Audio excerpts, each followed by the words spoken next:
Gênesis capítulo 5, 21. Aos 65 anos, Enoque gerou Matusalém. Depois que gerou Matusalém, Enoque andou com Deus 300 anos e gerou outros filhos e filhas. Viveu Enoque ao todo 365 anos. Enoque andou com Deus e já não foi encontrado, pois Deus o havia arrebatado. Começando, por Gênesis, sim, que esse texto eu lembrei aqui na hora que eu li Atos capítulo 2, versículo 42, e como hoje nós iremos falar um pouco a respeito do assunto de célula, mas se é que a gente pode tratar não o fruto, que célula é fruto, raiz é comunhão. Eu aprendi num curso uma vez que a gente não deve tratar frutos, a gente deve tratar raiz. Por exemplo, sempre quando chega alguém para conversar comigo algum assunto, a pessoa ela quer discutir inferioridade, algum tipo de vício sexual, inveja, todas essas outras coisas, eu sempre tento detectar se ela está me falando fruto ou a raiz. E por que é tão importante nós, como líderes, aprendermos a discernir o que é fruto do que é raiz?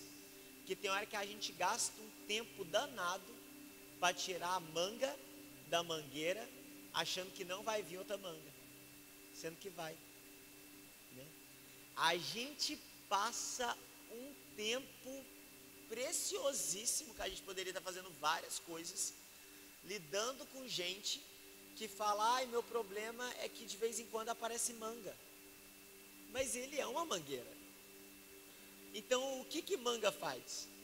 Dá mangueira. Então como que você resolve o problema da pessoa que está dando manga? Cortando a raiz, tirando o ruim, E às vezes a gente esquece, você me permite ser humano hoje aqui? Eu posso ser só humano, em nome de Jesus? Amém, então tá. Por que eu quero ser humano? Porque eu quero me identificar com você, Porque somos líderes e sabemos que existem pessoas mais fáceis de lidar e pessoas que misericórdia, Eu sou um cara que sempre quando os meninos lá querem caminhar mais perto, eu sempre tento criar um ritmo de amizade, a proximidade, para que eu possa ser eu, porque eu não tenho paciência para não ser eu,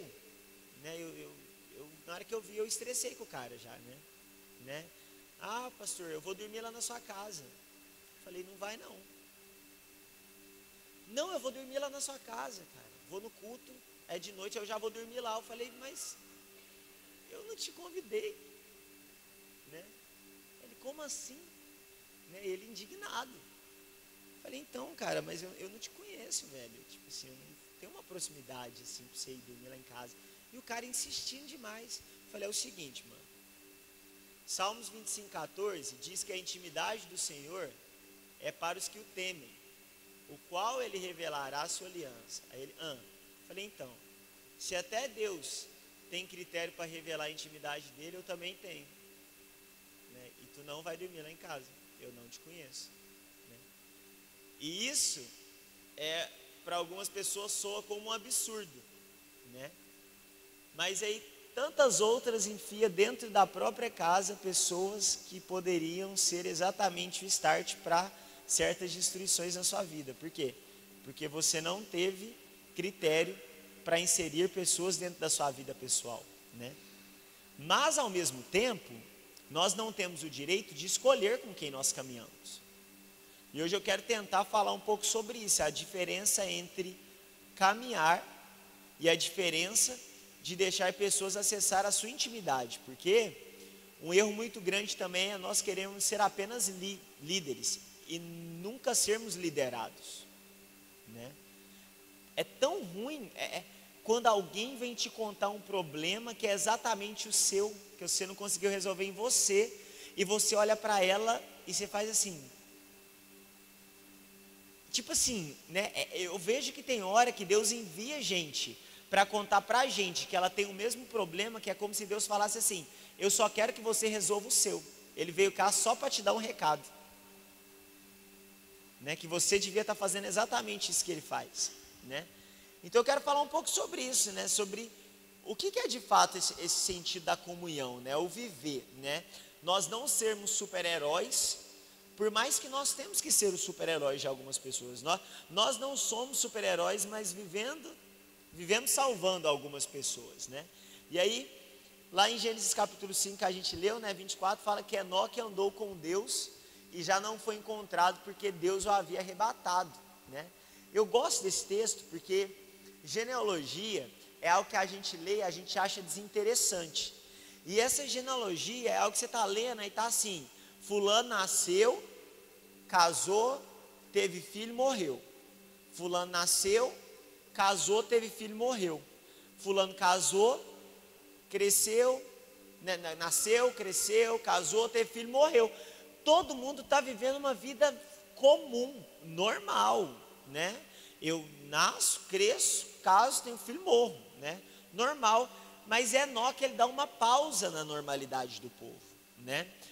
O escritor, ele tem que escrever uma coisa de Enoque. Por quê? Porque Enoque foi diferente.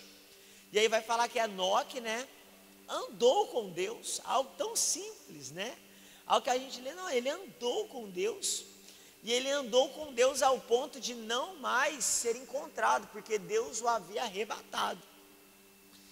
E aí a gente consegue entender esse texto por dois sentidos, né? Talvez a ideia, né, tipo, certa do qual Enoque subiu para a glória e ninguém achou ele. Gente, Enoque foi onde? Foi na padaria, mas quando? Uma semana, cadê ele? Não voltou, né?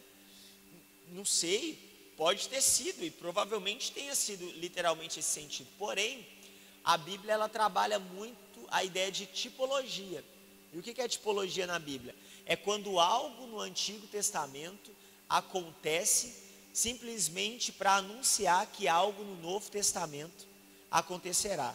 Se eu posso dar uma resumida nisso, é lógico que é muito mais que isso, mas é quando algo lá atrás acontece para anunciar aquilo que acontecerá lá na frente. Por exemplo, o dilúvio. O dilúvio é uma tipologia do batismo. Lá em João, ou Pedro, ele vai falar que o batismo agora é prefigurado pelo dilúvio que aconteceu lá atrás. Por que pelo dilúvio? Porque dilúvio foi a primeira vez que Deus manifestou a sua ira na terra através das águas, e que só saiu da água a quem Deus conseguiria botar na esperança. Por quê? Porque na água ficou todo o homem errado que não conseguia alcançar o perdão de Deus, né? Então a gente vê que quando nós batizamos a galera na igreja, nós estamos literalmente fazendo um dilúvio. Desce o homem pecador que não quer nada com Deus e sai o Noé, no qual Deus pode depositar toda a sua esperança, porque Noé também passou pelo dilúvio, a diferença é que ele saiu, né? Então nas águas ficou todo pecador, saiu somente aquele que Deus poderia colocar uma esperança. E Enoque, ele é uma figura da igreja. Figura da igreja por quê? Porque é aquele que anda com Deus ao ponto de ter sido levado para Deus. E a palavra ter sido arrebatado, lá no original, traz a ideia de tomar-se para casar com, né? Deus não apenas tirou Enoque da terra, Deus se casou com Enoque, né? Deus, ele tomou Enoque para si, porque em Enoque ele viu características de alguém que ele gostaria de conviver eternamente, fazer uma aliança, se casar-se com, né? Mas Enoque andou com Deus, né? E lá em Hebreus capítulo 11, versículos 5 e 6, vai falar que pela fé Enoque andou com Deus e já não foi mais encontrado, porque Deus o havia arrebatado. Mas ele vai falar assim, que sem fé é impossível agradar a Deus, porque precisa-se de fé para crer que ele existe e que ele recompensa aqueles que o buscam. Então, uma das formas de andar com Deus é pela fé, né? Pela graça somos salvos por meio da fé.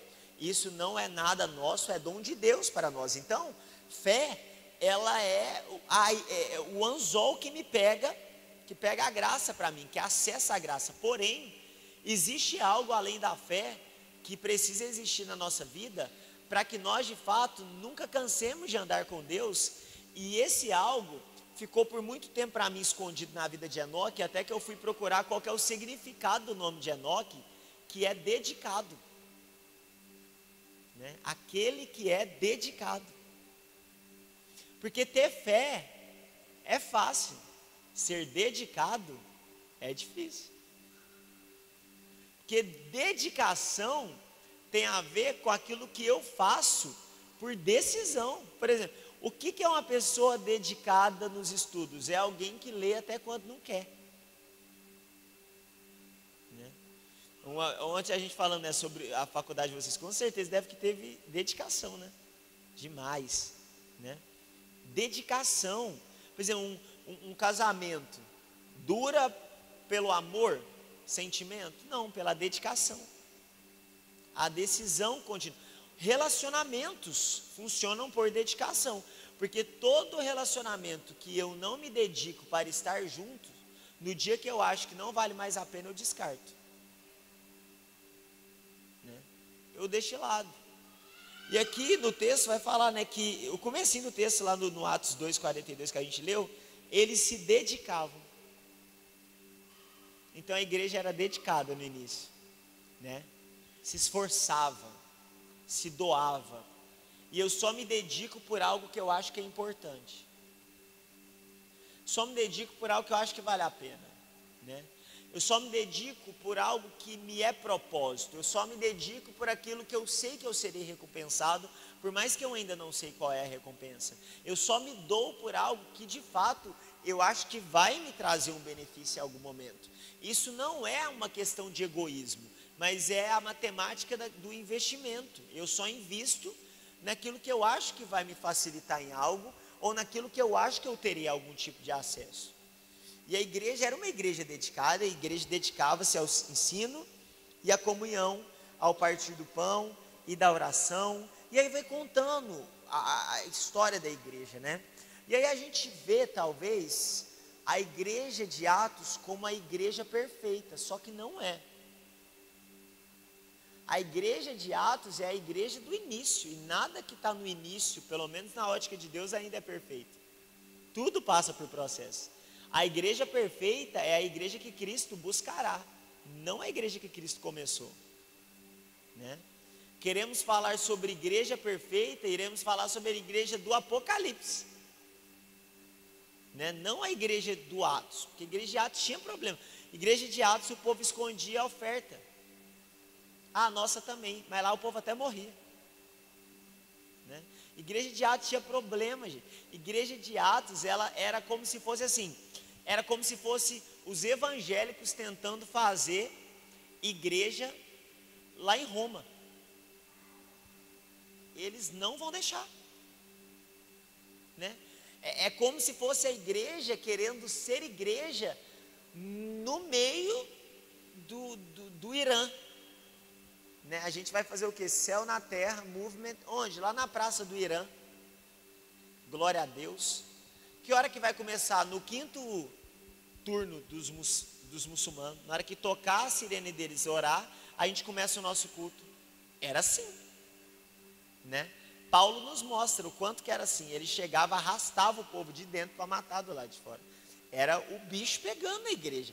Por isso que tinha que ter dedicação, né? Por isso que precisava haver essa dedicação constante e tudo mais. Porém, uma coisa que eu acho tão bonita na igreja de Atos, né, é que tinham líderes. Por ter líderes, haviam funções, mas por mais que havia funções, ninguém era melhor que ninguém. Todo mundo era acessível. De forma que até quando eles falam, né, que os apóstolos ali, aqueles que iam se dedicar ao ensino, eles não iam poder mais dar a cesta básica, não tem briga. Ninguém fala, o pastorzinho só quer pregar agora, não pode mais ir dar a cesta básica. Mas estava querendo falar a palavra, o ensino, como tem que ser feito de uma forma mais criteriosa. Vamos escolher aqueles que de fato conseguem exercer esse tipo de chamado. Mas para entregar a cesta básica, a pessoa tinha que ter bom testemunho, ter sabedoria e ser cheio do Espírito Santo para entregar comida. Você vê, o cara que foi chamado para entregar comida, Estevão. E não conta um texto de Estevão entregando comida, mas conta um texto de Estevão fazendo uma pregação muito melhor que a nossa. O cara da comida. Né? Então não era tipo assim, qualquer um entrega. Não, todo mundo crescia junto, mas eles entendiam essa ideia de funções. Né? E eu quero que a gente entenda um pouco e consiga aplicar para a nossa vida e mudar, principalmente essa ideia, né, de que o líder ele tem que ser distante, mas também entender que o líder ele não tem que ser povo, por mais que ele está no meio do povo, né? E isso aí que dói, é a ideia da maturidade de ontem, né? É você estar no meio do povo e não ser povo. Por quê? Porque o dia que o líder que era povo foi liderar o povo, o que aconteceu? Bezerro de ouro. Arão era escravo igual todo mundo, só recebeu um título. Arão, caminha aqui comigo. Moisés não estava. Arão, que poderia ter representado Moisés, mais representou o povo. Por quê?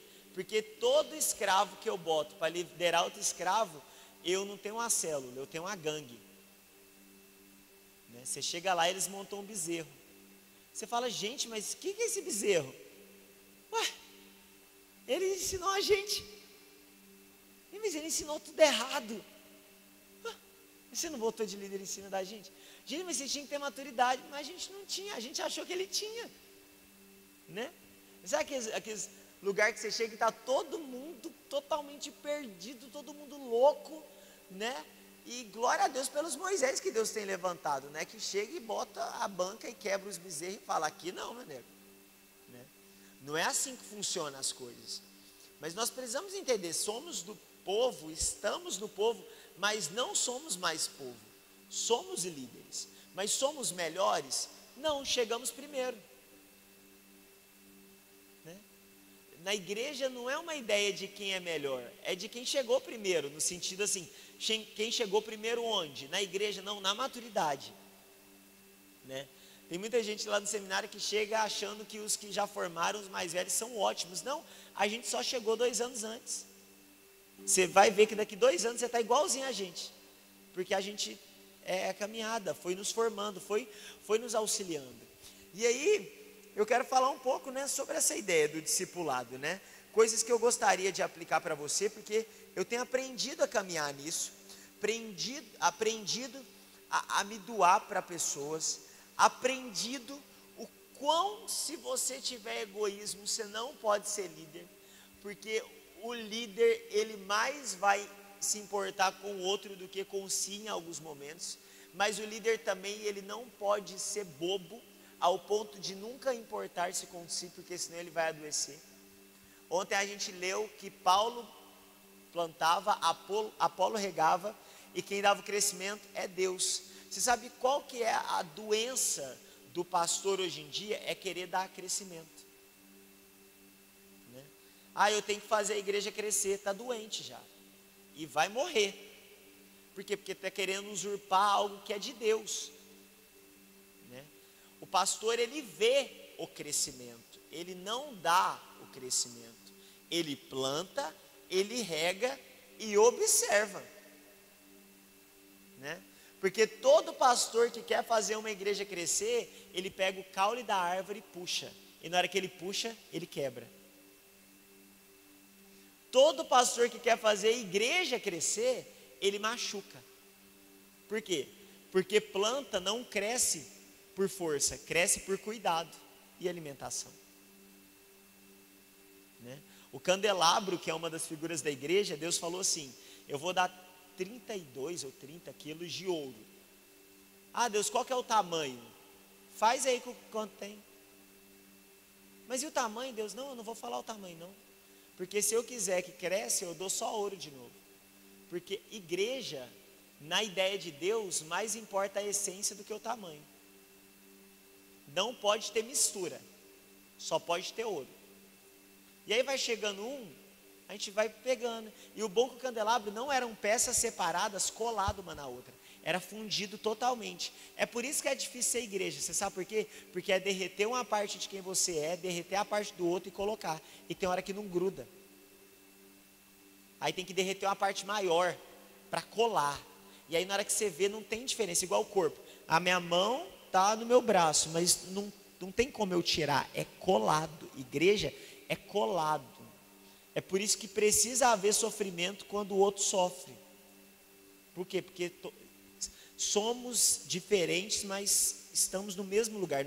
Não tem como eu não sentir a dor. A ideia não é se esforce para sentir dor. É sinta a dor da forma natural. Porque senão tem algum problema. Né? E eu tenho aprendido um pouco sobre isso. Né? O que é estarmos juntos, o que é liderarmos, o que é se desgarrar de ser povo para ser líder do povo agora. Mas eu quero que nós pensemos essa ideia do discipulado da comunhão com a pessoa que mais pode nos ensinar sobre isso, que é Jesus, né? Lá em Mateus capítulo 4, abre aí comigo, Mateus capítulo 4.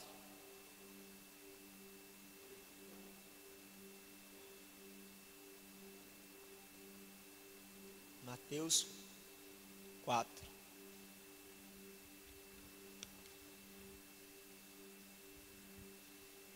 Quatro 18. Mateus 4,18. Em Mateus 4,18 vai dizer que andando à beira do mar da Galileia, Jesus viu dois irmãos, Simão, chamado Pedro, e seu irmão André. Eles estavam lançando redes ao mar, pois eram pescadores. E disse Jesus: sigam-me, e eu os farei pescadores de homens. No mesmo instante, eles deixaram as suas redes e o seguiram. Indo adiante, viu outros dois irmãos, Tiago, filho de Zebedeu, e João, seu irmão. Eles estavam num barco com seu pai, Zebedeu, preparando suas redes. Jesus o chamou, e eles, deixando imediatamente o seu barco, partiram e o seguiram. Agora pula lá para o 8, né, Mateus capítulo 8, versículo 18. Mateus 8, 18. Quando viu Jesus a multidão ao seu redor, deu ordens para que atravessassem para o outro lado do mar. Então um mestre da lei aproximou-se e disse: Mestre, eu te seguirei por onde queres que eu for, por onde quer que fores. Jesus responde: as raposas têm tocas e as aves do céu têm seus ninhos, mas o filho do homem não tem onde repousar a cabeça. Outro discípulo lhe disse: Senhor, deixe-me ir primeiro e sepultar meu pai. Mas Jesus lhe disse: siga-me e deixe que os mortos sepultem os seus próprios mortos. Então, vamos aí aprender a ser líder com Jesus, né? Sem usurpar o poder dele, né? Mas aprendendo com ele. Uma grande diferenciação que a gente precisa fazer é sobre sermos líderes da igreja e líderes na igreja. Porque líder da igreja é Jesus, nós somos líderes na igreja. Nós funcionamos no lugar que Jesus é o dono. Amém? E isso precisa te despreocupar. Porque se Jesus é o dono, desculpa o perdão da expressão, de fato o problema é dele. Mas se eu sou líder na igreja, o problema também se torna meu. Então é uma ideia de trabalharmos em comunhão com ele, né? Então vamos aprender a ser líderes com Jesus. O que é a primeira coisa que eu aprendo em ser líder com Jesus? É que eu não tenho direito de escolher quem anda ao meu lado. Eu não tenho direito de escolher quem anda ao meu lado.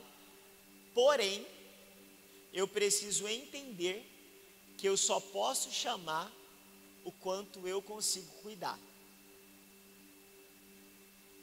Porque Jesus era assim, tinha multidão, tinha 70, tinha 12, tinha 3, tinha 1 e tinha ele. Jesus, ele andava com geral. Jesus envia 70, ou em algumas outras versões 72, e eles dão esse feedback, esse debriefing para Jesus. Ele caminha com 12, a maioria do tempo. Ele tem momentos que sobe montanha e leva para o jardim só 3. Tem um em especial que deita no seu ombro, e tem hora que ele resolve os BO dele sozinho. Então, o que nós como líderes precisamos entender? Quem é a nossa multidão? Quem são nossos 70? Quem são nossos 12? Quem são nossos 3? Quem é o nosso 1? E quando eu preciso resolver meus BO sozinho? Porque isso é muito importante, por quê? Porque eu não vou conseguir cuidar de multidão. Não dá.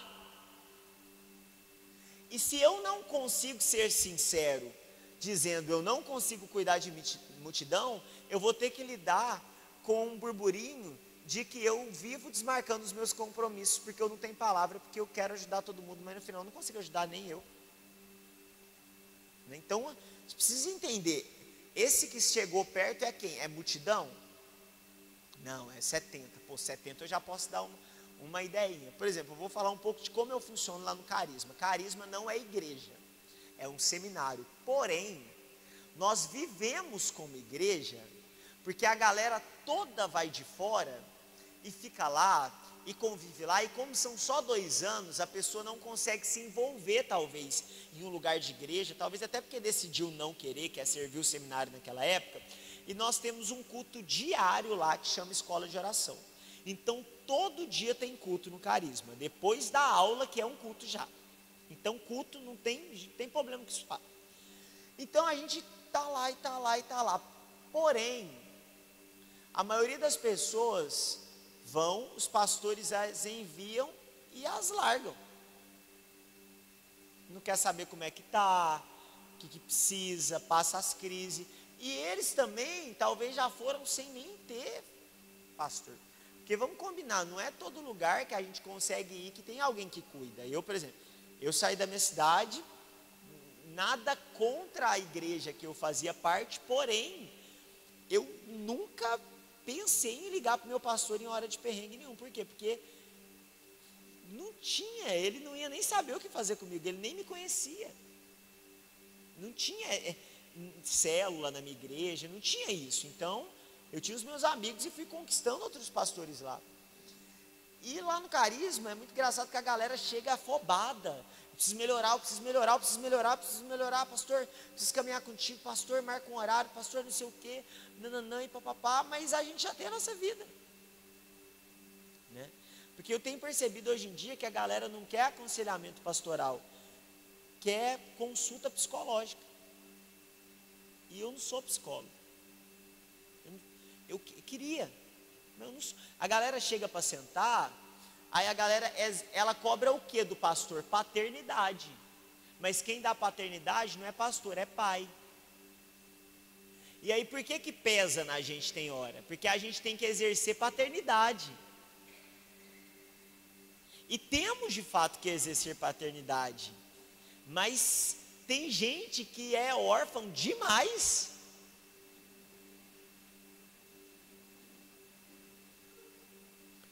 Tem gente que se você não cumprimentar ele, ele morre. Ele não sabe lidar. Tem gente que se falar para você assim, eu preciso falar com você, tem que ser agora, e você falar eu não posso, ele desvia. Ele desvia. E aí eu fico assim, meu Deus do céu, como eu faço? Né? E a galera tem um discurso bonito, e daqui a pouco a gente vai ver que ser discipulado não é sobre o quanto o discipulador investe no discípulo, mas quanto o discípulo se doa para o discipulador. Não sou eu que vou entrar na sua vida, é você que entra na minha, ou a gente não caminha junto. Porque se cada pessoa que chegar para eu caminhar, eu ter que largar tudo que eu faço para entrar na sua, eu nunca vou fazer nada. Então é tipo assim, olha, o termo é esse. eu estou indo para esse rumo. É o rumo que você está querendo ir? Ah, não, mas eu queria esse. Não, então deve ter outra pessoa que está indo no seu rumo. Porque discipulado não é Uber, é ônibus. Uber tu coloca o seu destino. Ônibus você só para naquele destino que já está programado. Se não for o seu, tu pega outro. Tem que ser assim. Porque hoje em dia a gente adapta o nosso chamado ao chamado do outro. Não dá, gente. Obviamente, no início, a gente até dá um esforço. Mas caminhou uns 3 dias já. Isso coisa. Porque é muito bonito. Jesus vê os meninos lá. Vamos andar comigo? Passa, Jesus me chamou, vamos. E tá lá. Aí vê os, venha também andar comigo. Aí todo mundo andando. Aí chega o mestre da lei. E os que estavam andando junto estão aqui. E aí o menino vai, ele fala, não, eu vou contigo por onde você quiser. Ele fala, olha, para andar comigo, não tem toca, não tem onde encostar a cabeça. Deve que os outros que estavam atrás já falou assim, eita, apertou. Aí eu deixa eu enterrar meu pai e minha mãe. E ele, não, deixa que os mortos enterrem os mortos. Os que já estavam caminhando, deve que eu ouvi aquilo e falava assim, misericórdia, não era só andar? Não, mas Jesus ele não ia parar, ele estava andando, Jesus inseria a galera, mas nem todo mundo conseguia aguentar o breque de andar com Jesus. E João 8 ele fala umas coisas que não é tão legal. Ele olha, não vai ter pão, não vai ter peixe, a palhaçada acabou. Eu sou o pão da vida, se quer beber, beba de mim, tanto faz. Aí o povo grosso, o que o povo faz? Pula fora. Aí começa a falar. E muitos discípulos deixaram Jesus. E aí Pedro talvez estava com uma cara meio ruim. Jesus olhou para ele e falou assim, uai Pedro, se tu não está gostando pode ir embora. Aí Pedro falou assim, para quem? Se só tu tens palavras de vida eterna. Porque tem hora que o que tem que fazer as pessoas continuarem com a gente não é a nossa simpatia, é o nosso alimento. O que tem que fazer pessoas continuarem na nossa célula, na nossa igreja, não é o quão simpático conseguimos ser, é o quão conseguimos alimentá-los para que façam eles sobreviverem todos os dias. Não que o nosso alimento tem que anular a nossa simpatia, mas se tiver que escolher, escolha alimentar do que dar sorriso, porque sorriso não alimenta a barriga de ninguém. Aí a gente precisa mudar um pouco a ideia. Por quê? Porque somos uma geração órfã, né? Alguns não, glória a Deus, você que teve um pai, uma mãe, uma família saudável, um monte de coisa, mas a maioria não é não, gente, né? O pastor Nelson faz trabalho nas escolas, ele falando que uma das coisas que ele tem que falar é sobre aceitação, destino, você é o que é. E onde eu aprendo essas coisas? Em casa, mas se eu não tenho em casa, eu cresço sem. Quando eu estou 30 anos, eu estou dando BO de 16. Lembro que quando eu fui para BH, uma das minhas primeiras crises é porque eu não gostava de futebol. Em BH, o povo é louco, desorientado. BH, você não pode dormir com janela de casa aberta em época de campeonato que cai um foguete dentro do seu quarto. O povo é doido, nunca vi aquilo. Lá em Uberaba não tinha isso. Cruzeiro e Atlético, louco. E lá no seminário, o povo quase fazia um culto no dia do jogo. E eu não consegui inserir nisso, porque eu não gosto de futebol. Por quê? Porque meu pai nunca me ensinou a jogar futebol. E aí eu, com 22 anos, procurando escolinha de futebol. Comecei a procurar, falei assim, gente, eu acho que eu tenho que fazer uma escola de futebol. O problema é que as escolinhas de futebol que eu passava, tinha menino de 5, 4, 3 anos. E aí eu olhava aquilo e eu falava assim, como eu vou aprender futebol com esses meninos, gente? E aí eu comecei a me sentir mal, até que um dia eu liguei para meu pai. Falei, olha aqui, eu estou muito chateado contigo. E por quê? Porque você nunca me ensinou a jogar futebol. E aí meu pai, tipo assim, o quê? Com 22 anos você vai resolver esse BO agora mesmo? Eu falei, eu vou, né? Outra coisa, eu comecei a ficar chateado, sabe por que eu comecei a ficar chateado na época? Porque eu não tinha barba. Chorava. Não, olha, como assim? Chorava. Deus me dê barba. Porque na minha cabeça, se eu tivesse barba, as pessoas iam me respeitar. Porque se você me acha novo com essa cara aqui, com esse bigode, agradeça. Se eu tirar ele, 16 anos. E aí, tinha hora que eu ia falar assim, gente, não, eu vou e dirijo. As pessoas, você tem carteira? Tipo, eu falava, tem, cara, eu tenho 22 anos, eu tenho carteira já. Aí o povo, não, você não tem uma cara confiável. E eu ficava chateado. E aí o que eu pensei? É porque eu não tenho barba. Comecei a orar. Até hoje. Deu uma crescida, mas não é por causa disso não. E por que eu estou te contando tudo isso? Porque eu comecei a ter crise com 22, que meu pai poderia ter resolvido com 5, com 6, com 7. E aí eu comecei a liderar. Quando eu vi o povo vir falar comigo das crises deles, eu estava vendo um espelho.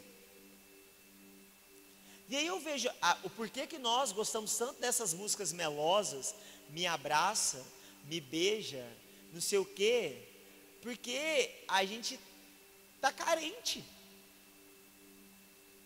Por quê? Porque o ser humano, algo que um ser humano nasce, o ser humano nasce para desfrutar de amor. E quando ele não encontra, ele sente falta. Mas aí quando ele encontra uma fonte de amor, ele quer sugar tudo de uma vez. É por isso que tem gente que é desesperada quando começa a caminhar contigo. Porque ele quer sanar o problema de 20 anos em 2 dias. Mas aí ele acaba com a sua vida, se você deixar. Então, ter comunhão precisa de dedicação. E lá, quando chega muita gente, não quero caminhar contigo, a primeira coisa que eu falo, eu sempre estou na escola de oração. Primeira coisa que eu faço, então, e primeira coisa que talvez você deve fazer, o lugar onde você está. Olha, eu faço isso. Porque quem já não gosta de oração nem vai caminhar comigo. Não vai funcionar. Eu já tenho um destino. Eu sou ônibus, não sou Uber. Então, para eu ser ônibus, olha, eu faço isso. Não, pô, legal, cara. Não, mas eu queria saber se semanalmente a gente pode marcar um dia. Eu falo, cara, podemos. Claramente no individual, porque coletivamente, na célula, é bom que seja essa questão semanal, porque nós não vamos só para resolver problema, nós vamos para ter comunhão.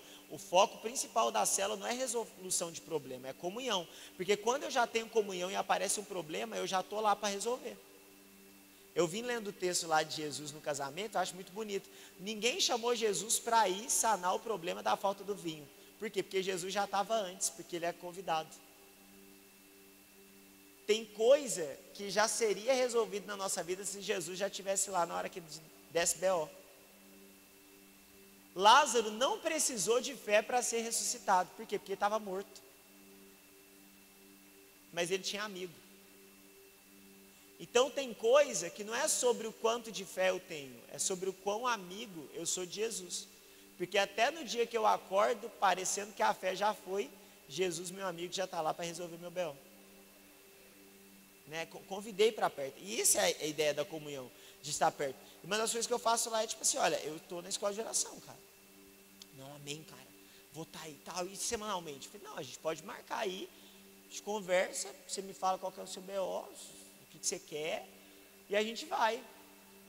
Não, eu quero alguém para eu estudar. Aí eu já começo a perceber o tanto que a galera não quer liderança, a galera está com falta de amigo. Tem coisa que a gente precisa de amigo. E o que é amigo? É o comunzinho do lado. Porque o comunzinho do lado tem mais poder para resolver meu problema do que o pastorzão do púlpito. Porque ele me conhece de verdade. Ele vai sair da casa dele para me procurar. Ele me manda mensagem todo dia. Ele eu posso levar para o meu quarto. Ele dorme na minha casa. E aí esse cômodozinho do lado. Aí eu falo, tá, cara, a gente pode, mas eu vou ser muito sincero contigo. Eu já tenho minha disciplina de estudo e não te cabe. Ah, mas sei o que não, cara. Eu vou te apresentar pessoas. Você precisa de amigos. Mas não, o cara é um cara top, eu vejo que está junto, posso chamar para perto, vai liderar junto, ok, então vem caminhar comigo. E aí começa.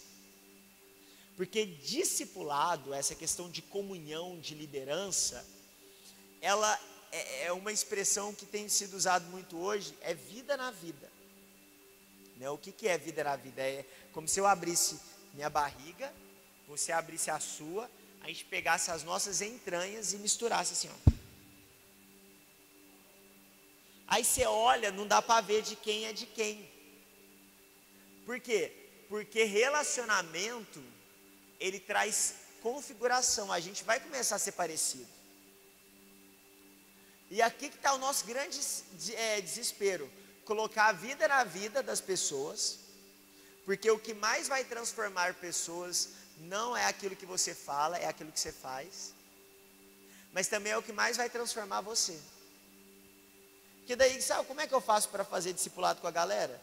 Eu esses dias mudei de casa, né? Eu morava numa república, morei uns 4 anos e meio, né?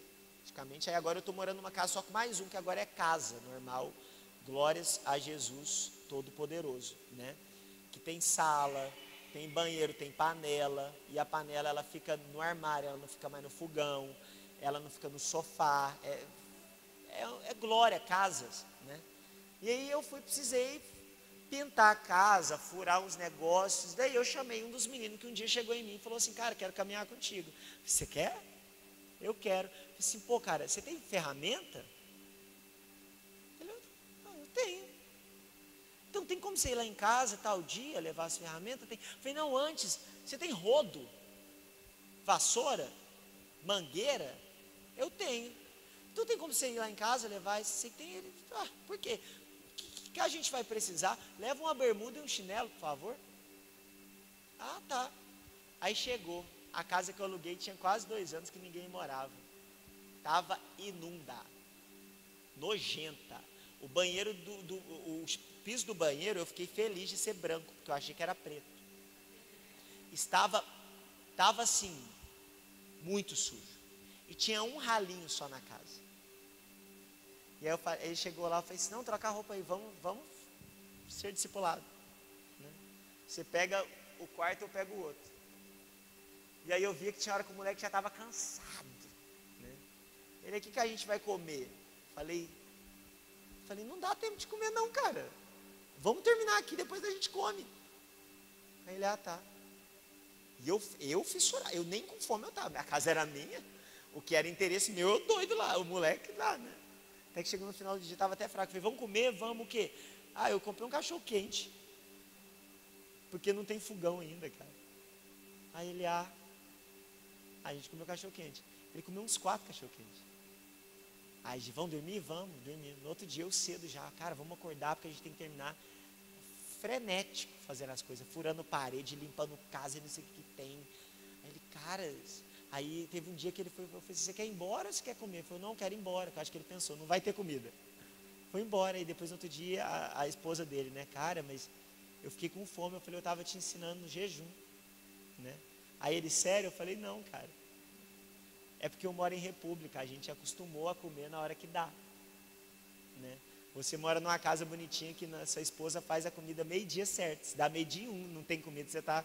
Então eu estava te ensinando, não quer caminhar junto? E dentro disso, sabe o que a gente fazia?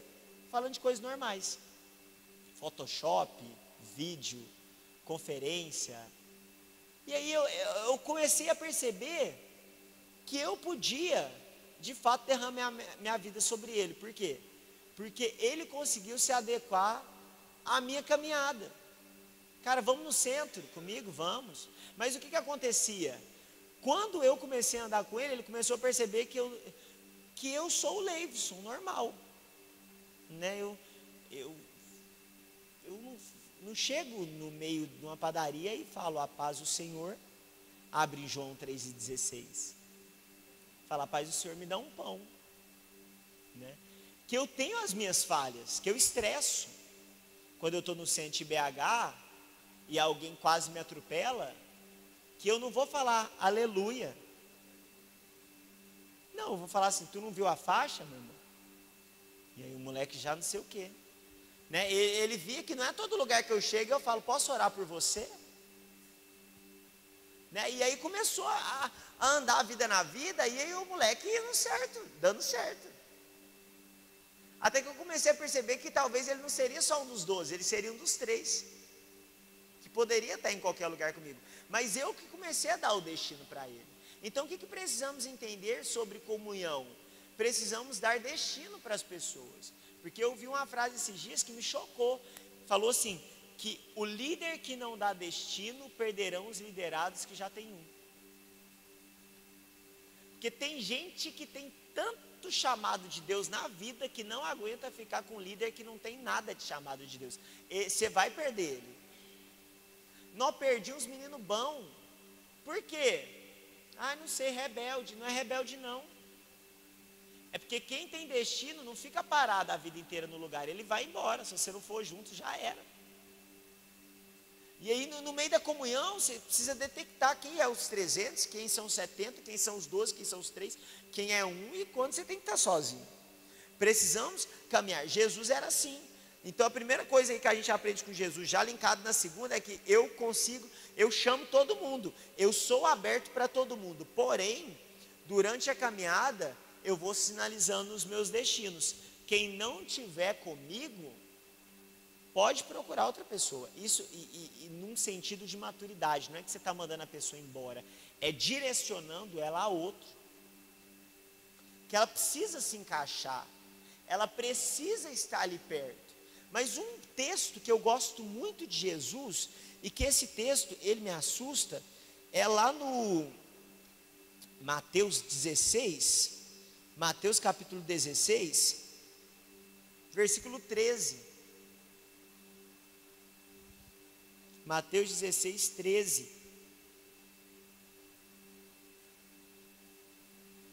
Chegando Jesus à região de Cesareia de Filipe, perguntou-se aos seus discípulos, quem os outros dizem que o Filho do Homem é? Eles responderam, alguns dizem que é João Batista, outros Elias e ainda outros Jeremias e uns profetas. E aí, e vocês? Perguntou ele, quem vocês dizem que eu sou? Uma coisa que eu acho incrível aprender com Jesus, é que quem anda comigo também tem, na verdade, quem anda comigo meio que se torna o termômetro de quem eu sou. E aí eu te pergunto, se hoje a célula fosse, quem o seu líder é? O que as pessoas diriam sobre você? Né? Obviamente, né, eles talvez iam dizer algumas coisas bonitas, mas e se fosse assim, coloque o papel, anote o papel, com sinceridade, não precisa colocar o nome. Né? Quem meu líder é? Né? Quem você pensa que eu sou? Né? Porque Jesus, ele perguntou, teve um momento que ele falou assim, gente, quem que eu sou para vocês? Né? Eu sou inspiração? Eu sou comum? Eu sou legal? Quem eu sou? Né? Será que vocês têm uma imagem certa a respeito de mim? A respeito daquilo que eu penso que eu estou fazendo, daquilo que eu acho que eu estou caminhando? Quem que vocês pensam que eu sou? Né? Por quê? Porque se a gente caminha junto, você tem liberdade para falar sobre a minha vida. E uma coisa que nós vamos precisar abrir como liderança é o ouvido para aqueles que sempre abrem o ouvido para a gente. Né? Ter essa humildade de querer crescer por aquilo que o outro diz que nós somos. Que, como eu te disse, ninguém é melhor que ninguém. A diferença é que alguns chegaram primeiro. Eles são você amanhã. Né? Eles vão crescer com você amanhã. Eles vão fazer as coisas que você fará amanhã. Mas uma coisa que eu acho muito bonito também, que Mateus, pula em um capítulo 19, no versículo 21, 19, 21, Jesus responde para o jovem rico, se você quer ser perfeito, vá vendo seus bens e dê o dinheiro aos pobres, e você terá um tesouro nos céus. Depois venha e siga-me. Né? Jesus, ele vivia dando algumas certas exigências para quem quisesse caminhar com ele, mas nenhuma das exigências de Jesus era algo que ele não primeiro tinha feito também. Então Jesus, ele ensinava com exemplo, né? E a gente precisa começar a ensinar com o exemplo. Ensinar a falar, cara, você vai fazer isso, mas eu já fiz. Sabe uma coisa que muda no discipulado? É você contar como você venceu aquilo que a pessoa está lutando. Ou quanto você luta ainda junto por aquilo que a pessoa está lutando. É você não se endeusar, é você se humanizar para aquilo. Porque empatia, meu irmão, é algo maravilhoso. A pessoa se vê em você, ela se conecta. Empatia conecta. Você se acha amigo, já você está perto, a pessoa está junto, você conta as coisas para ela e ela começa a querer estar junto, não porque você é demais, mas sim porque você é humano. Em ti a luz que brilha não é a luz da fama, é a luz do Cristo. Né? Eu posso te alcançar. Né? E aí Jesus, ele olha, vai lá e vende tudo. Ah, Jesus, mas você está mandando eu fazer algo que é difícil demais. Mas eu já fiz. Os que estão andando comigo também já fez. É difícil, mas é possível. Em Lucas 9, Jesus, ele vai falar assim: se alguém quiser seguir-me, negue-se a si mesmo, tome diariamente sua cruz e siga-me. Primeiro ele lança o se quiser. Se você quiser seguir-me, negue-se a si mesmo. Por quê? Porque eu me nego todo dia. Tome diariamente sua cruz. Por quê? Porque eu estou com a minha cruz. E siga-me. Por quê? Porque no dia que você esquecer do que você tem que fazer, quando você me olhar, você já descobre na hora. Porque eu estou fazendo igual. Eu estou caminhando igual. Paulo, ele vai falar para o povo de Corinto que ele não quer ser um super apóstolo. E que se tem algo que ele quer se gloriar é nas fraquezas. Por quê? Porque quando ele está fraco, é aí que ele está forte. Então, chegou o tempo de nós mais assumirmos as nossas fraquezas vencidas pela graça, porque fraqueza não é desculpa para pecado, fraqueza é vulnerabilidade para não conseguir exercer algo, mas eu consegui. Então, é tempo de nós mais assumirmos as nossas vulnerabilidades para aqueles que caminham perto de nós e para que eles cheguem a falar assim: sério que você é assim? Né? Uma coisa que eu sou muito, né, já que é para confessar, é uma palavra muito forte, eu não sou muito não, mas eu sou tímido. Mas eu sou tímido em momentos. Né? Uma coisa que eu sempre fico com medo de pregar em lugar que eu nunca fui, sempre. Né? Eu só gosto de pregar no carisma, só. Que eu me sinto confortável, é melhor. E aí quando alguém vem e chega para mim: cara, eu estou com muito medo, como é que eu faço para perder? Eu falei: não faz, não perde. Né? Cara, mas e aí, como é que você dá aula e tal? Eu falo: cara, eu nem sei. Né? Pô, mano, você pregou muito, cadê seu esboço? Aí eu falo: mano, hoje eu nem fiz. Como assim você fez? Ele falou: então, eu não dei tempo de fazer, eu até queria saber se você gravou para eu anotar, que eu não fiz hoje. Aí ele: nossa, mas tem dia que você não tem tempo para fazer esboço? Ele: meu irmão, se você não está sabendo lidar com isso, nem chega mais perto, você vai assustar. Né? Mas Jesus não, ele assumia seu sono. Jesus entrou no barco, todo mundo desespero. O que a gente fala? Larga de ser fraco.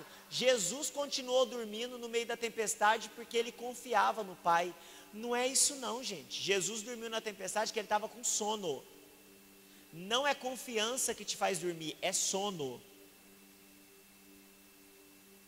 Tem dia que você está confiante e fica acordado. Tem dia que você está desesperado e você dorme. Por quê? Porque você precisa de sono para dormir. E para não acordar numa tempestade, que o barco está quase caindo, ele precisava de muito sono. E aí a gente precisa entender que as pessoas que caminham conosco, elas têm sim maturidade para entender as nossas vulnerabilidades, mas nós precisamos deixar elas acessarem isso. Por quê?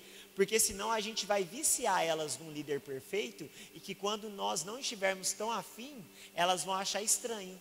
Por quê? Porque a gente sempre foi perfeito, agora não quer ser mais. Né? Comece a de fato pensar, né? Se as pessoas que estão se envolvendo com você de uma forma legal, de uma forma certa, de uma forma verdadeira. E outra coisa que a gente precisa, né, entender a respeito dessa questão de liderarmos, de sermos igreja em célula, de comungarmos, que as pessoas que vão para a sua célula, isso, eu nem sei como funciona a célula aqui, então para mim fica até muito mais fácil dizer isso, porque eu não estou dizendo em um padrão de trazer direções diferentes, mas eu estou tentando dizer a respeito daquilo que eu acredito por ser célula, e que tem alguns lugares que eu não creio tanto, é que célula não é um cultinho. Célula é um lugar de comunhão.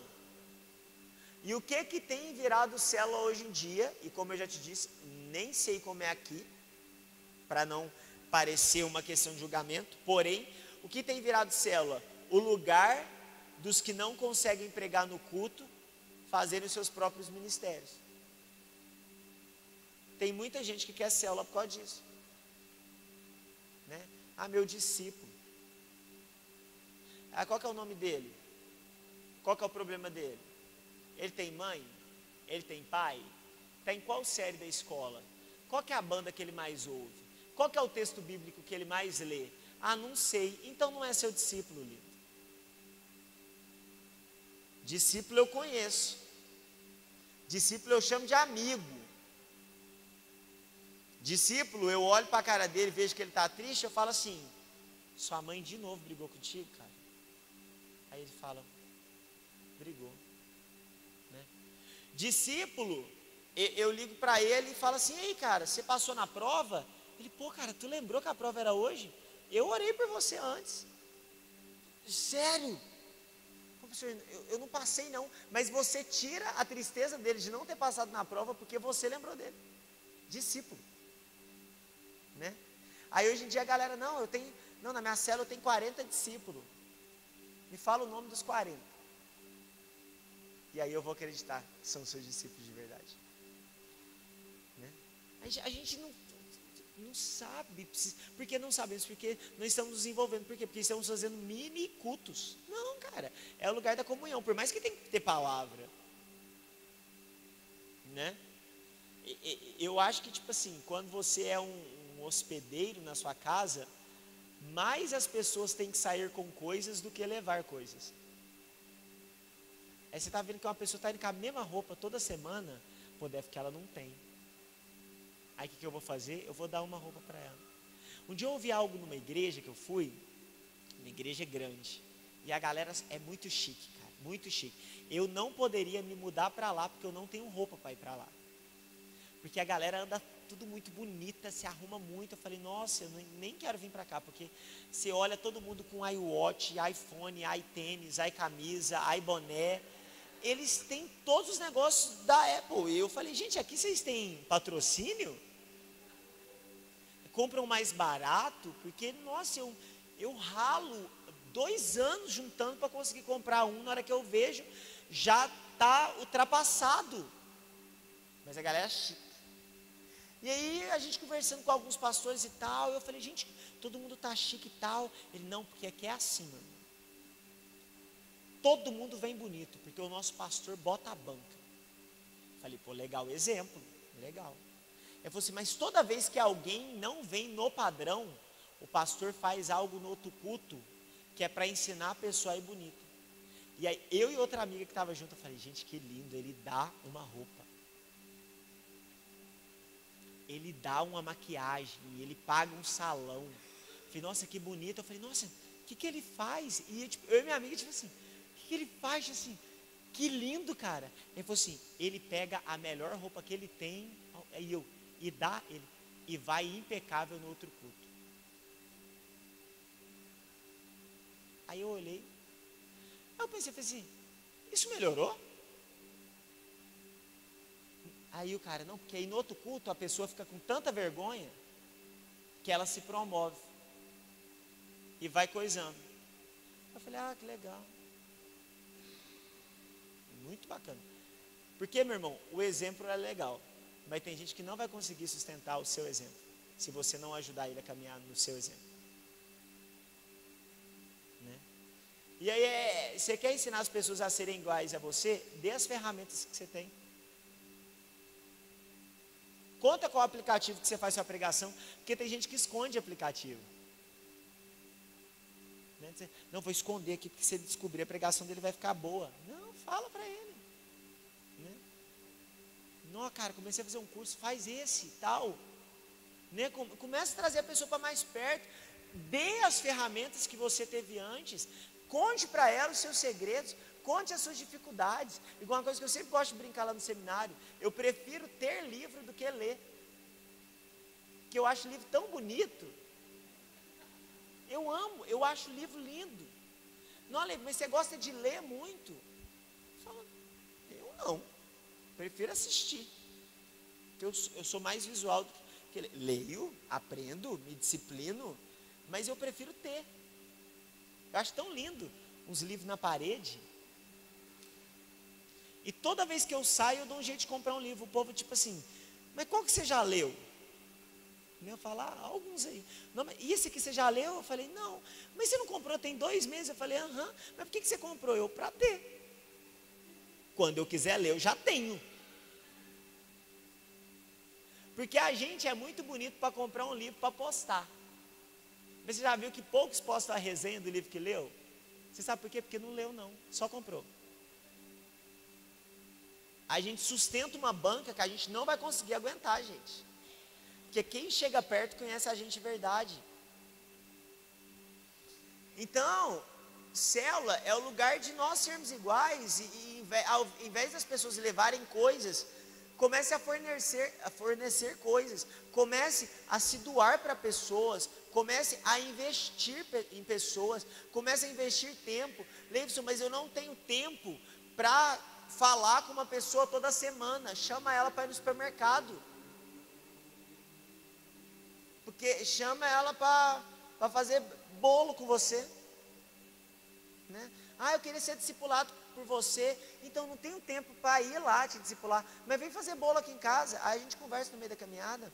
Mas fazer bolo é discipulado. Hi guys, this is Drew Brashler. I was wanting to go ahead and show you guys the XIQ app from Behringer, which is an application for the iPhone for mixing the bus sends on the X32. So we would use this if one of our musicians was using in-ears or headphones off of one of the buses of the X32 as their monitor. So then they're able to go ahead and mix their own monitor using this application. I'd be a little bit weary and cautious of putting this application in the hands of someone if they were using a live floor monitor or something that could aquilo que pode fazer ele cair em qualquer momento.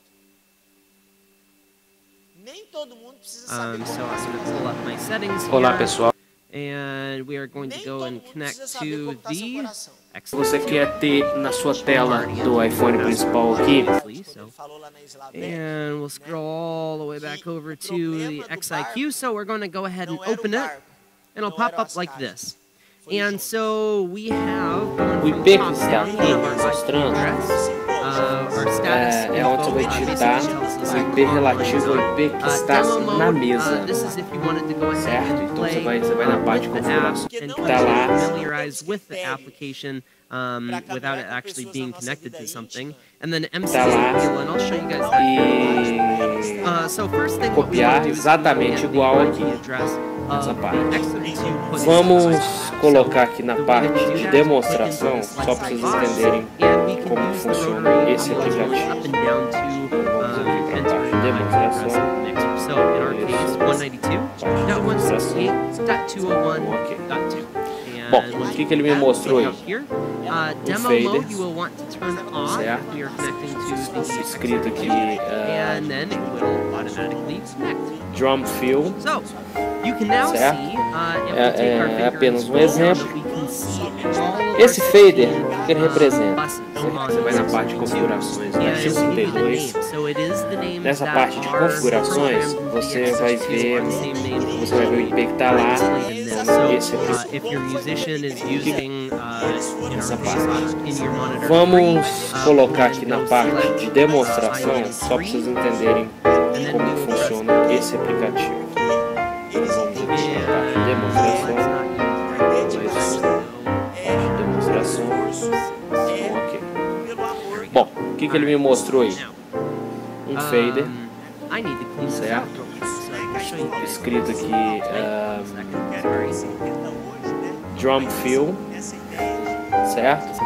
É apenas um exemplo. Vamos aqui para a parte de demonstração. Okay, so when it pops up, it may look like this. Okay, and so it by the looks of it, you can see that there's 4 banks and we have 4 buttons here. Now this app is responsive to either vertical or horizontal situation. Drum fill, so if we orientate the phone, é apenas um exemplo. You can see that there esse fader, o que ele representa? Ele representa um master, ou seja, o volume geral dessa via drum fill, no caso aqui, de exemplo, certo? Então, você vai selecionar aqui, por exemplo, essa parte superior. O que vai acontecer? Ele vai te apresentar todos os auxiliares, os 16 auxiliares. Como esse aplicativo é voltado somente para auxiliares e não PA, você não vai ter acesso aqui ao PA, como eu já disse, e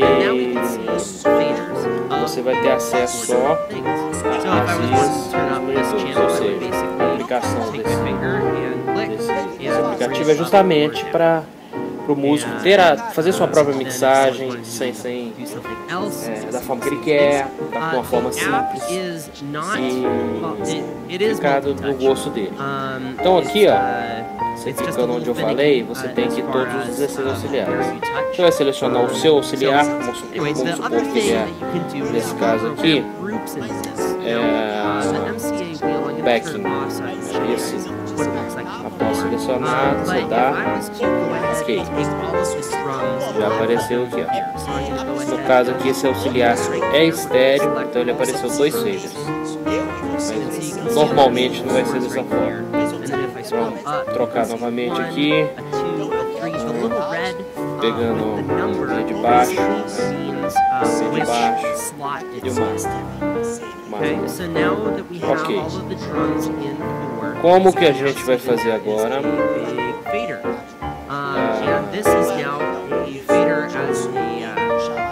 Para ter acesso aos canais, aos auxiliares, você vai simplesmente virar o iPhone. Só falei, é voltar, certo? Escrito aqui drum fill, certo? É apenas um exemplo. Esse fader, o que ele representa? Ele representa um master, ou seja, o volume geral dessa via drum fill, no caso essa via de exemplo, certo? Então, agora você já overhead, você está fazendo a mensagem do auxiliar do baixo. Aqui você continua, por exemplo. There's not going to be any ill effects because I'm not peeking out, but address e colocar aqui nessa parte. Então, quem quiser Pode dar uma olhada. Okay, so the next thing is showing you that MCA wheel. So we're going to go back to the podem olhar, settings. dá para perceber pouco aqui.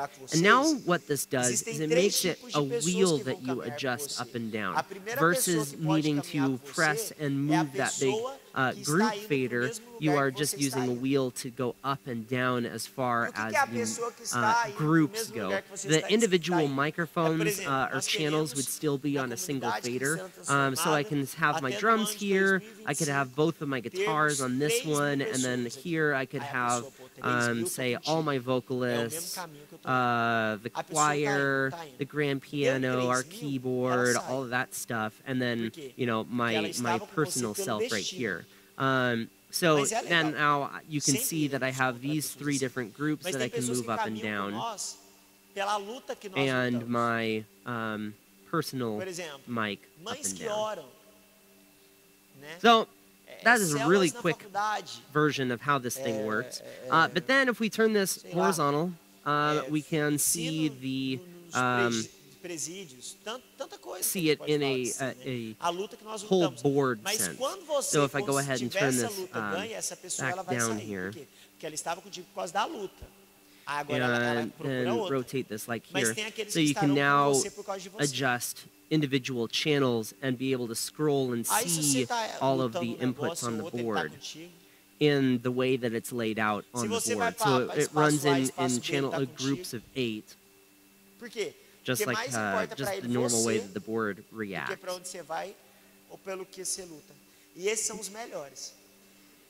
And so you can also see that the faders do work. All right, so anyway, if you guys have any questions, feel free to post below, but that's a real kind of just quick run through of how this app works. I've had some of my musicians running it, and it seems to work great. The lock up here is for locking in your basically your bus. So if you have a vocalist that wants to have this app you know, programmed, you can go ahead and install it on there, and then basically just go in and lock the app, and then you're able to lock in which bus they're on, and that way they don't have to worry about being on a different bus accidentally or something like that. So anyway, if you have any questions, feel free to post below. Otherwise, I'll talk to you guys later. Eu gosto de você. E precisamos, como líderes, estar com gente que está com a gente por causa da gente. E precisamos, como liderados, estar com pessoas por causa delas. Né? Não tem problema, talvez, você estar com a mesma luta. É legal, é digno, destino, ok. Mas tente estar com ela por causa dela. Né? Ah, não, a gente não conseguiu pagar o aluguel aqui, teve que ir para uma tenda ali do outro lado, que não tem nem ar-condicionado. Aí na sua cabeça você fala, tanto faz, cara, eu estou na comunidade por causa da comunidade, não é por causa do espaço. Né? Tem uma igreja que cresce muito em BH, que é a metodista do pastor Pedro Estrela. A galera se reunia numa tenda, mas assim, mas era de vez em quando, não, a igreja era na tenda, eles não tinham dinheiro para construir a igreja.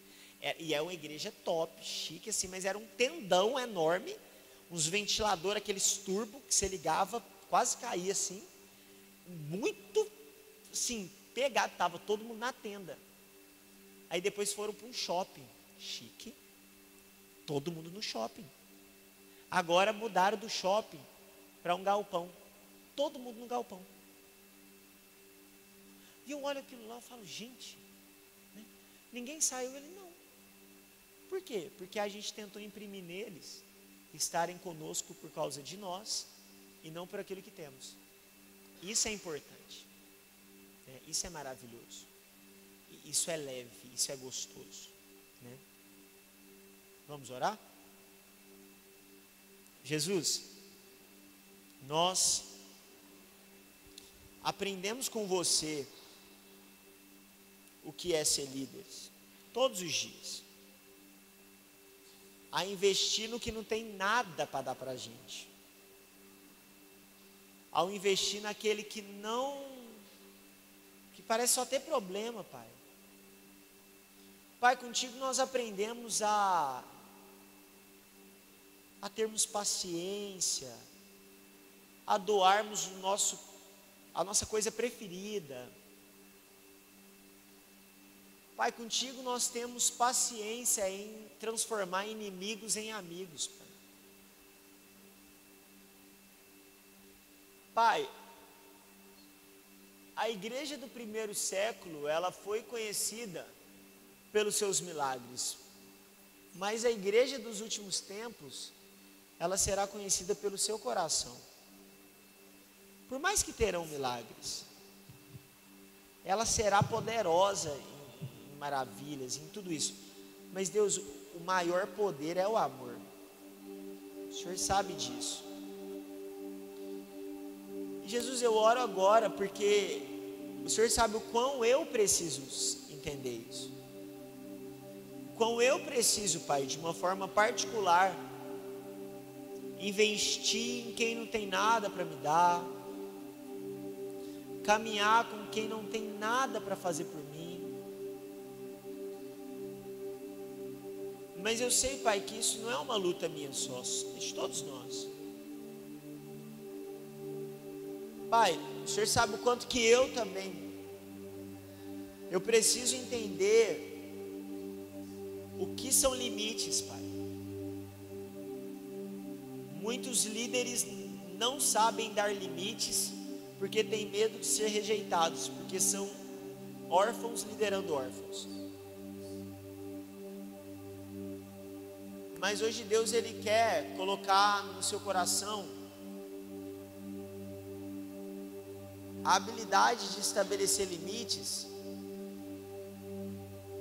para que você não permita que gente errada entre no tempo errado na sua vida. Você pode dizer não, tendo amor.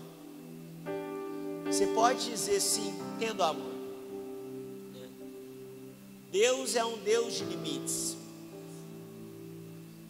E o limite de Deus nos protege. Então, Deus, Ele quer nos ensinar a ter limites, mas limites saudáveis. Você que é líder e que tem muito tempo liderado, mas que não está sendo liderado, comece a orar para Deus, primeiramente quebrar a sua teoria do ninguém me entende, e comece a pedir para que Deus ilumine pessoas que você possa derramar o seu coração. Se tu olhares, Senhor, pra dentro de mim, nada encontrarás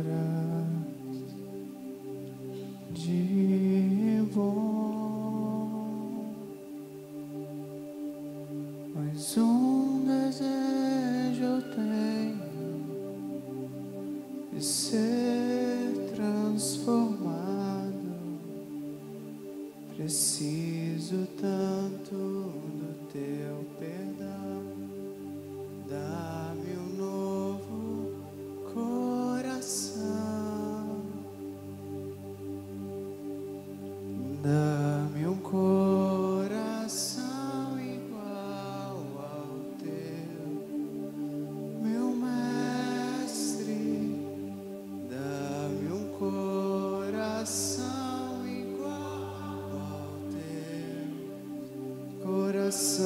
disposto a obedecer, cumprir todo o teu querer. Dá-me um coração igual ao teu. Sim, Jesus, nos dê o seu coração, nos dá um coração igual ao teu, Pai. Que o Senhor possa, Pai, nos dar o teu coração todos os dias, Pai, que nós possamos caminhar como o Senhor caminhou, aprender de Ti, Pai. Não nos deixe esquecer que o nosso principal líder é você, Papai. Deus, que o Senhor possa nos ensinar, Pai, a vivermos, Pai, de acordo com a Tua vontade, unicamente com a Tua vontade. Pai, que não tenhamos medo de sermos simples, humildes, Pai. Pai, que nosso que a nossa casa, Pai, ela seja para serviço dos outros, que os nossos bens sejam de serviço para os outros, Pai. Pai, que nunca sejamos donos de nada, mas sim mordomos de tudo, Pai. Pai, traga, Deus, um espírito de mordomia sobre nós, Pai, uma influência de mordomia, Pai. Pai, de ensinar, de empoderar pessoas, Pai. Pai, nos ensine para empoderar pessoas, nos ensine para inserir pessoas e também nos ensine, Pai, a não romper limites que pessoas já colocaram, Pai. Pai, não somos chamados para derrubar muralhas, somos chamados, Pai, para tirar tijolos. Pai, é tijolo por tijolo, é pedaço por pedaço, Pai. Deus, nos dê tamanha paciência que nós vamos derrubar muralhas grandiosas e as pessoas nem vão perceber, Pai. Porque, Deus, tem hora que a gente quer tanto, por amor talvez, por não querer ver a pessoa sofrendo, resolver os problemas delas, Pai, de uma forma tão rápida, e mal sabemos o tanto que nós machucamos elas, Deus. Não, Senhor, você não tem pressa, você tem tempo. Pai, nos ensine, Pai, aos poucos nos aproximar e encontrar raízes, Pai. Eu oro agora, Deus, para que todos nós não venhamos mais lidar com frutos, mas com raízes, Pai. Que nós não venhamos, Pai, chegar em mulheres que talvez tenham algum tipo de influência, de sensualidade, dizendo que ela é sensual e ela precisa quebrar esse espírito. Não, Pai, que nós venhamos tentar detectar o porquê que ela precisa tanto se afirmar assim. E aí, Pai, nós encontraremos talvez que ela nunca conseguiu ter, Pai, uma aceitação em casa, e por causa disso ela tenta se montar toda, simplesmente para ser aceita por todo mundo, e que ela está exagerando, Pai, e que nós possamos encontrar essa raiz de rejeição, Pai, e arrancar essa raiz de lá. Pai, que nós não venhamos, Pai, condenar o cara, Pai, que corre o tempo todo através do dinheiro, falando que ele precisa, Pai, abandonar isso. Não, Deus, que nós possamos de forma sábia, Pai, detectar que talvez ele ouviu tantas vezes que ele não seria nada na vida, que agora que ele tem a oportunidade de ser, ele está querendo, Pai, mostrar para o mundo aquilo que ele é através daquilo que ele tem. E talvez, Pai, se nós tivermos essa sensibilidade, nós iremos arrancar essas raízes, Pai. Pai, arranca as raízes de nós, Pai.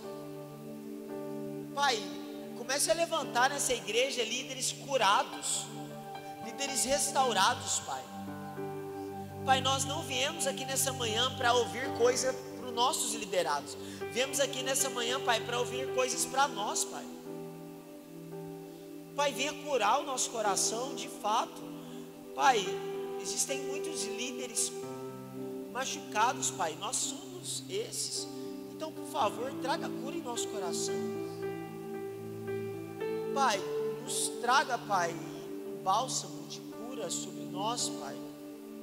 Que o Senhor possa, Pai, em nome de Jesus, Pai, nos fazer entender o quão é maravilhoso poder liderar com você, Pai. Pai, que nós não venhamos criticar aquilo que as pessoas não têm ainda, mas que nós venhamos dar isso para ela, Pai. Em nome de Jesus, Papai.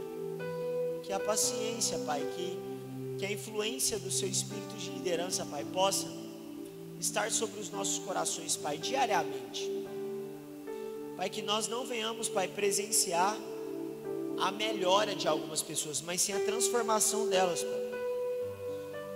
Porque pessoas transformadas, Pai, geram outras pessoas transformadas. Pai, que nós possamos ser transformados, Pai, diariamente, constantemente. Que nós, Pai, possamos de fato entregar para Ti uma igreja saudável, limpa, humilde, que gosta de inserir pessoas, uma família. Que no Teu coração sempre há espaço para mais um, e o nosso também haverá, Pai. Muito obrigado, Papai, por tudo que o Senhor tem falado ao nosso coração. Que o Senhor continue ministrando ao nosso coração. sempre, sempre. Em nome de Jesus.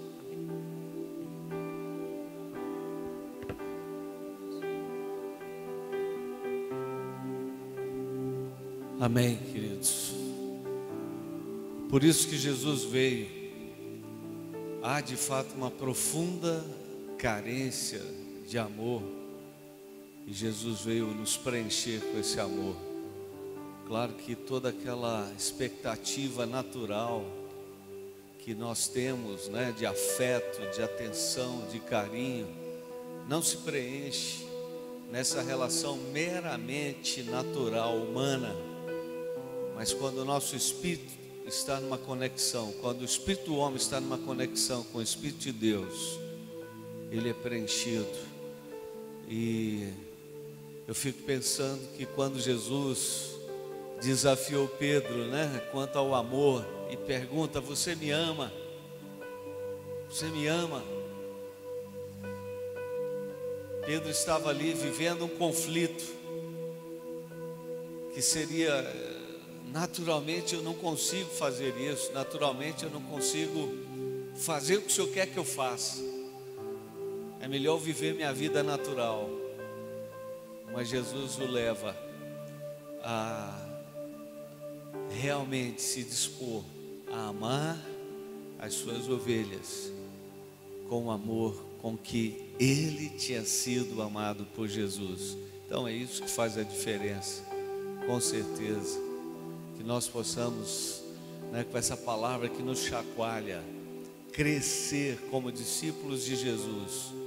Ele é o nosso pastor, Ele é a nossa fonte de amor, e realmente nós precisamos buscá-lo muito mais e intensificar esse amor, essa relação e essa paixão por Jesus, né?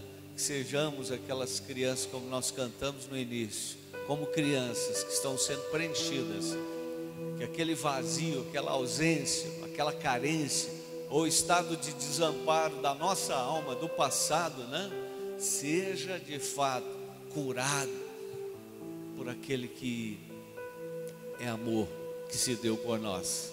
Amém? Então essa palavra foi muito abençoada, pastor, e vamos estar prontos para receber o que Deus tem para nós hoje à noite, né? Não deixa de estar incentivando os seus liderados, as suas células.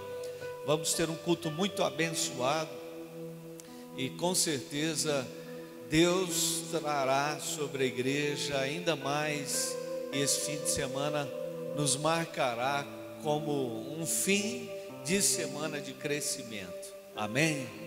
Glória a Deus. Alguns dos pastores têm alguma palavra aí para dar? Pastor Denner, Leandro, Arthur, Tatiana, Nelson. O que ele está fazendo? Então É hora de encerrar. jogo. Veja. Que seja abençoado seu almoço, né? Que você esteja pronto para continuar amando ao Senhor. Vá na paz.